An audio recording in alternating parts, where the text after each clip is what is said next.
Hai para najis, balik lagi di Guy Village. Hai, apa kabar semuanya? Semoga baik-baik aja. Di sini kita ngobrol santai aja. Di sini gue pengen kasih tahu ke kalian dari berbagai teman-teman gue yang sharing dan berbagai sumber ya yang gue baca juga. Inilah kebanyakan ya faktor-faktor kenapa seseorang itu menjadi menyimpang gitu.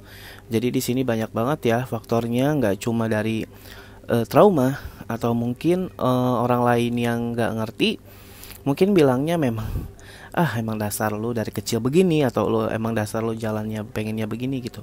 Tapi sini gue pengen menepis ya buat orang-orang yang kadang gini loh, kayak kita tuh nggak bakal bisa ngerasain kalau kita nggak ngerasain hal itu. Jadi nggak bisa namanya kayak lo ngelihat gitu terus lo menjudge gitu, nggak bisa. Di sini cuma just opini dan berbagai dari teman-teman gue yang gue suka sharing. Inilah faktor-faktor penyebab kenapa seseorang menyimpang atau bisa jadi LGBT ya.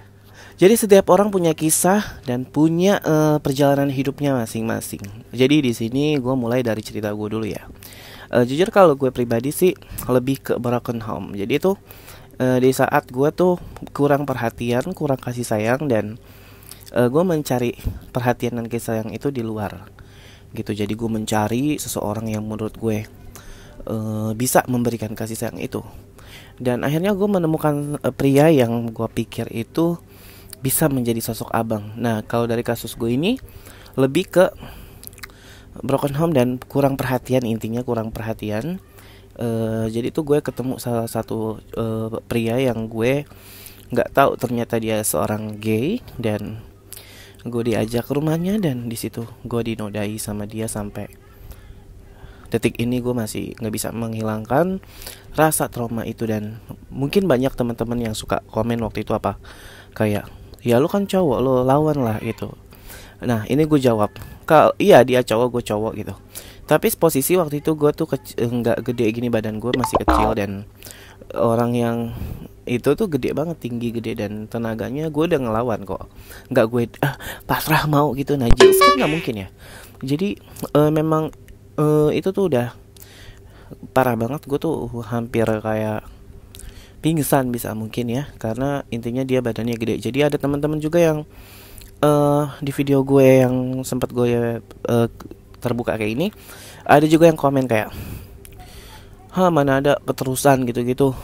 Kalau emang lo gay trauma terus langsung tobat, ya itu mudah sih bicara seperti itu ya. Cuma kita menjalaninya tuh harus pelan-pelan, karena memang ini kesalahan kita juga karena terlalu percaya gitu sama seseorang. Jadi gue dinodai kayak gitu dan gue jadi seperti ini.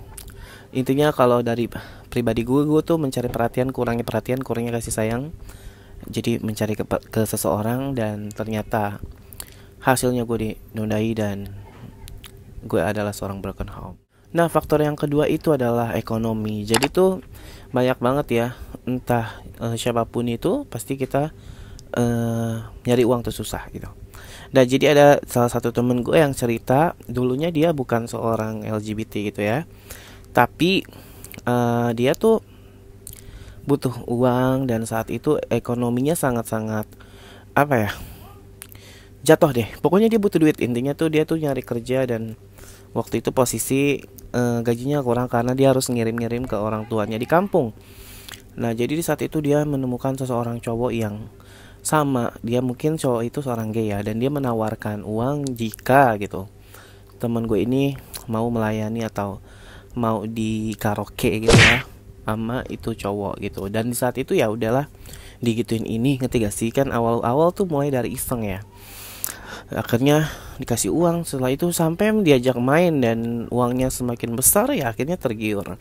Jadi temen gue itu karena faktor ekonomi, jadi kayak lama-lama tuh kayak apa ya, kayak dia ketagihan dan suka akan berhubungan sesama jenis itu, apalagi menghasilkan uang. Jadi tuh yang kedua ini tuh memang dari ekonomi ya teman gue ini. Dan banyak juga sih beberapa orang yang awalnya enggak, tapi tergoda dan tergiur najis dengan janji-janji dan uang-uang ya itu. Jadi dia mengiyakan. Memang ada juga sih yang ke tante-tante gitu, ada yang ke cewek. Jadi gue nggak bilang kalau semua orang broken home itu langsung ke LGBT. Enggak, ada juga kok teman gue yang maksudnya dia tuh sama bapaknya cerai, dia nggak diurusin dan dia lari ke minuman, atau dia lari ke narkoboy, atau dia lari ke judi gitu, macam-macam. Tapi ada juga yang bisa lah menyelamatkan dirinya. Jadi jangan disamain kalau misalkan kalian ada yang ngomong kayak, ya lo harusnya inilah jangan lari ke, kita nggak tahu gitu perjalanan orang. Jadi kayak kita nggak tahu tuh di depan itu ada musibah apa gitu. Jadi kayak teman-teman yang kadang sok tahu gitu kayak ngomong, ya lo harus jangan kayak gini. Ya kalian nggak ada di posisi itu. Mungkin kalau kalian ada di posisi dan pernah merasakan hal itu, pasti kalian mengerti gitu. Jadi faktor yang kedua itu ekonomi. Dan faktor yang ketiga ini ada juga sih kenapa seseorang bisa menjadi seperti khususnya gay gitu ya. Jadi biasanya itu memang ada yang namanya dia tuh dari kecil, gue nggak ngerti, gue bukan dokter, jadi gue tuh genetik atau apa gitu. Jadi dari kecil tuh dia merasa dirinya perempuan. Dia tuh kayak ngerasa gue bukan laki-laki nih, kayaknya gue perempuan. Ya misalkan kayak dia tuh dari kecil main-mainnya main perempuan, mainnya sama perempuan gitu. Kan banyak tuh sering gue juga dulu kecil diginiin, lo jangan main sama cewek, mungkin ntar gede jadi bencong gitu.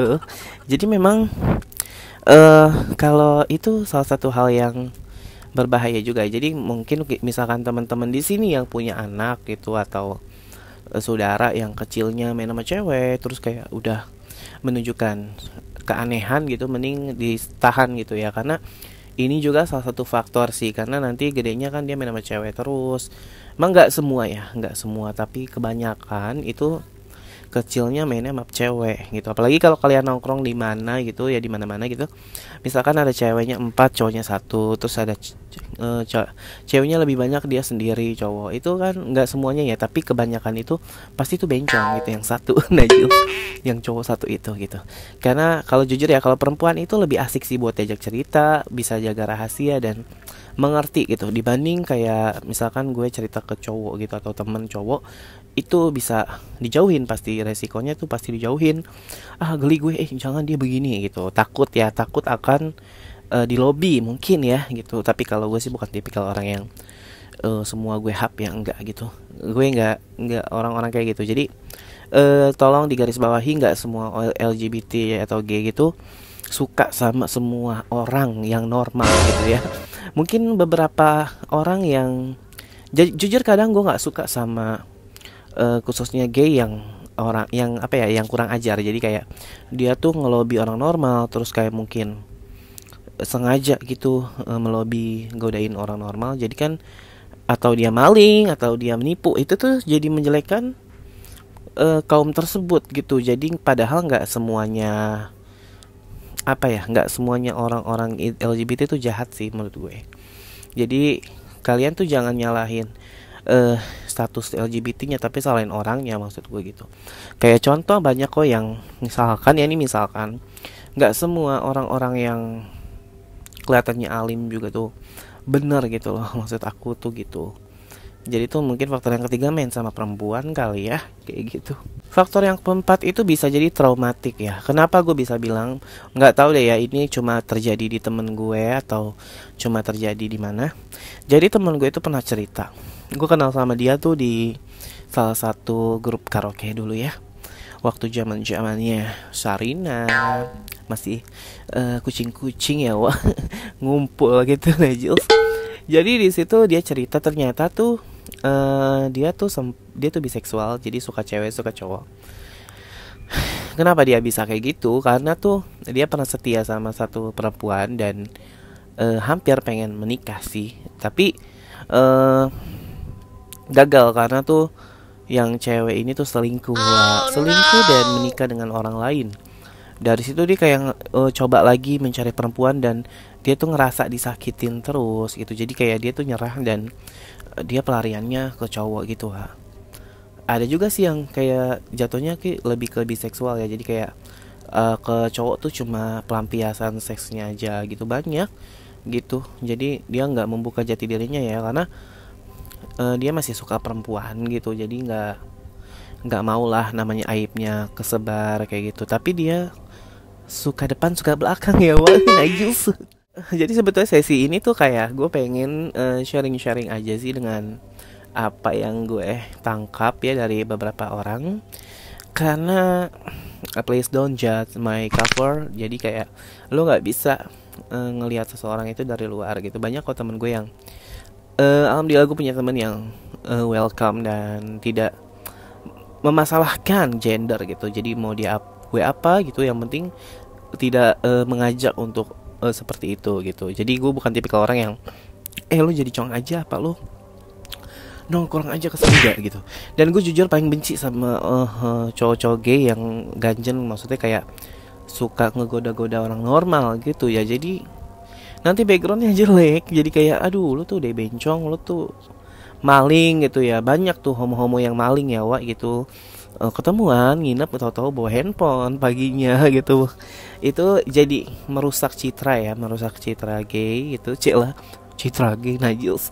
Jadi kayak ya itu orang jadi kayak dia homo tuh jangan dideketin, ntar lo dipakai lo gitu-gitu kan. Jadi kayak backgroundnya makin jelek aja gitu karena dengan perlakuan beberapa oknum yang mungkin seperti itu. Padahal sih nggak semua ya. Ya balik lagi ya, gue nggak ngejelekin orang gitu. Maksudnya ada kok yang dia merajin sholat gitu, tapi ternyata masih suka main micet, main jablay gitu lah ya. Terus ada yang suka begini-gini tapi ternyata begini gitu, banyak gitu ya. Jadi maksud gue intinya tuh nggak semua orang itu kalian bisa nilai dari luarnya gitu aja. Iya, jadi pesan gue sih itu adalah faktor-faktor ya dari beberapa yang gue tangkap. Ada ekonomi, ada trauma, ada juga karena kecelakaan itu karena gue ya jatuhnya kayak kurangnya kasih sayang, perhatian. Jadi mencari perhatian di luar sana dan ternyata salah gitu menemukannya. Jadi dan untuk berubah itu tuh nggak semudah itu ya. Jadi gue bukan orang yang munafik dan nggak mau namanya nikah cuma status terus bini gue tuh gue cuma buat status pajangan biar menutupi gitu. Nggak, gue bukan tipikal yang kayak gitu. Dan gue tuh biseksual sih, jujur gue masih ada rasa ke perempuan, tapi gue nggak mau menyakiti perempuan gitu. Jadi alangkah baiknya mending nanti kita mantapin diri dulu buat ya gue bisa gitu. Jadi nggak mau namanya kayak cowok juga cewek juga gitu menang banyak ya Wak. Jadi segitu aja videonya. Jangan lupa like, comment, dan subscribe. Tunggu video selanjutnya. Nanti mungkin ada pijat, podcast, dan review-review kali ya. Jadi segitu aja. Jangan lupa subscribe, jangan lupa like, dan juga follow Instagram gue dan TikTok gue juga. Gue pamit undur diri. Sehat selalu semuanya. Salam Najils.